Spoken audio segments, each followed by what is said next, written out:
Using the church as an instrument of national transformation, Part 3, I alluded earlier to the fact that the church is the only system I have seen that is working in Africa. And I think that is a great opportunity for the church. You can read part here.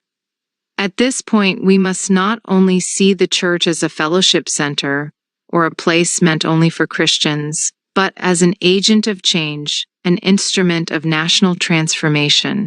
The church has so much influence in Africa. Even in the realm of politics, church leaders influence their members to vote for a political party or organization, and they can organize a rally for a national protest.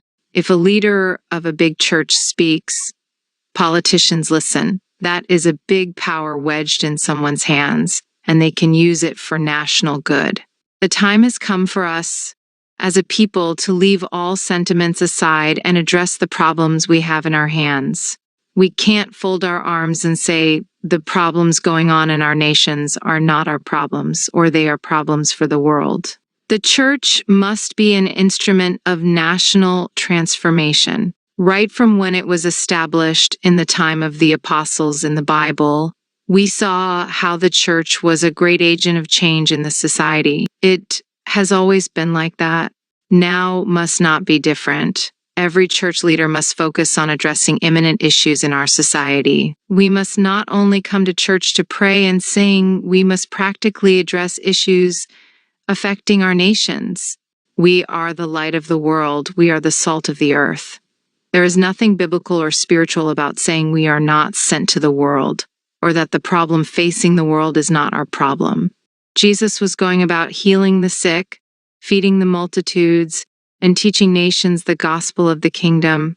He was not saying the problem of society was not his problem, or that God didn't send him to the world. Again, we are the light of the world. It didn't say we are the light of the church. We are the salt of the earth, not the salt of the church. That is important to note. It emphasizes the level of our impact, that it must not be limited to the four walls of the church. We have many urgent issues in our hands. First are the basic ones. There is still so much hunger in our land. How can we have so much resources and we are still hungry? That is absolutely unheard of. We must all go back to the farm. I don't care who you are or what you are doing. If nations that have millions of tons of food in their storage are encouraging their people to go to the farm, why not we who are still battling with food insecurity? We must address this issue and address it fast.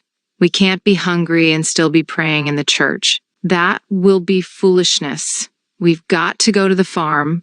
I will subsequently write on each of the problems and how to address them. We have other problems like insecurity, finances, health, education, transport, electricity, and so on. There's so much in our hands to deal with. We must be intentional about solving our problems, and the church is highly instrumental in this. God has given us wisdom to solve our problems, and He has also given us the platform to do so. So let's engage all the resources we have at our disposal. Let's create a massive sensation and awareness among our people about these issues we are dealing with. We must all keep talking about these issues. We must not keep silent. We must add them to our sermons and messages. We must add them to our weekly services and Sunday school topics. We need to keep hearing and talking about this. There is power in the word if we engage it. God could only solve his problem when he spoke the word in the first book of Genesis. We must apply the same principle. Let's keep speaking the word. I know many of us know these things already, but that's just how it works, by keeping on talking about it. Let's keep talking about the solutions and applying them. Let's engage all the resources we have at our disposal. There are great biblical principles that we can engage for national transformation. I will discuss some of them in subsequent articles. For now, let's put this word to use. Let's start engaging our spirit, soul, and body to solving our problems and bringing the good that our nations truly need. If you enjoy this post, kindly share with someone. Thanks for your support. Will you like to write a book, share your story, ideas, or knowledge in a book? Now it's easier than ever. In 3 weeks, your book will be written and published. Send a message to bookmindsgmail.com. Get my books on Amazon, my Amazon books. You can also check out these posts. 1. The role of Africa in the ongoing wars. 2. Africa's nuclear weapon. 3. Democracy is a scam in Africa. Here's what works. L1.